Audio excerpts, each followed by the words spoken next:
ကျွန်တော်တို့ဒီကုဒုက္ခအဖွဲ့ရည်ပြပြန်လဲကြိုးဆိုပါတယ်ဒီနေ့ဆိုရင်ကျွန်တော်တို့ကမြို့တိစတာဘာရက်ပေါ့ဖောက်ထုတ်14ဖောက်ထုတ်14ထုံထုံရက်ကွက်ကျွန်တော်တို့ကရောက်နေပါပြီကျွန်တော်တို့ဒါဆိုရင်ကျွန်တော်တို့ဒီနေ့လူတန်းမဲ့စံကလဗဲနဲ့ဒါကတော့ကျွန်တော်တို့ရဲ့ပရိုက်တာလုပ်ငန်းတွေကိုလိုက်ပြီးတော့အတူလူတန်းပေးမဲ့အဖွဲ့ဝင်တွေဖြစ်ပါတယ်ဒါဆိုလို့ရှိရင်ဒါဘီကိုဒုက္ခ charity ပုံညကာရီဓမ္မစကြာအသင်းသမီးလေးတွေဖြစ်ပါတယ်ဒါကျွန်တော်တို့လူတန်းမဲ့စံနဲ့အာရဒါနကလဗဲဖြစ်ပါတယ်ဒီနေရာမှာကျွန်တော်တို့အားလုံးပေါင်း52ဦးအတွက်မိသားစုဝင်52ဦးအတွက်လူတန်းသွားမှာဖြစ်ပါတယ်ဒါဆိုရင်ကျွန်တော်တို့လူတန်းမဲ့စံတဲ့ကလဗဲကို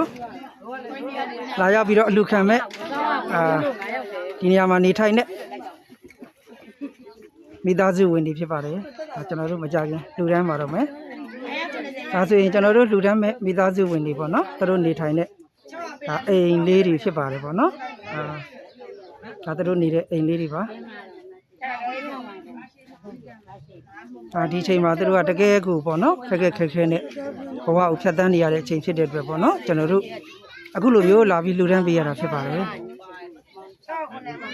ကျွန်တော်တို့ရဲ့အလူရှင်ကတော့အားလုံးသိပြီးသားဖြစ်တဲ့အတိုင်းပေါ့နော်သေရီလင်္ကာနိုင်ငံကမစ္စတာဂျနကလီယောင်နကီနဲ့မိခင်ကြီးပေါ့နော်မိသားစုဖြစ်ပါတယ်သူတို့ကလူတန်းတာဖြစ်ပါတယ်ပေါ့နော်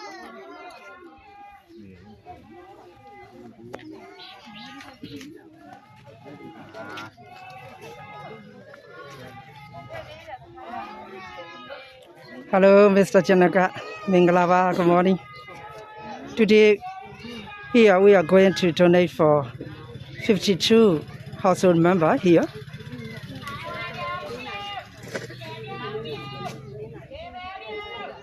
All of them are needed for the time being. So they are going to receive your rice and bean very soon. Yeah?